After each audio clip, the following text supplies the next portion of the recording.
SIR আতঙ্কে মৃত্যু পূর্ব মেদিনীপুরে। মৃত্যু ৭৩ বছরের মৃত্যুঞ্জয় সরকারের। ২০০২ সালের ভোটার লিস্টে নাম ছিল না। নাম না থাকায় মানসিক চাপে ছিলেন তিনি। আমাদের সঙ্গে ফোন লাইনে রয়েছেন আমাদের প্রতিনিধি সৌম্যজিৎ। সৌম্যজিৎ, পরিবারের তরফে কি বলা হচ্ছে?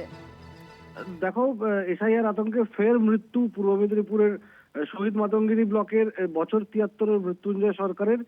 পরিবারের তরফে যেটা জানানো হয়েছে যে ২০০২ সালের ভোটার লিস্টে নাম ছিল না মৃত্যুঞ্জয় সরকারের, যার কারণে তিনি রীতিমতো চিন্তিত হয়ে পড়েন এবং গত ৪ই জানুয়ারি শহীদ মাতঙ্গিনী বিডিও অফিসে তার হিয়ারিং এ ডাক পড়ে। তিনি হিয়ারিং এও যান, কিন্তু তিনি সেখানে প্রমাণ হিসেবে ১৯৭১ সালের দলিল দেখিয়েছিলেন, যেটা তেমন গ্রহণযোগ্যতা পায়নি। আর যার কারণেই কিন্তু রীতিমতো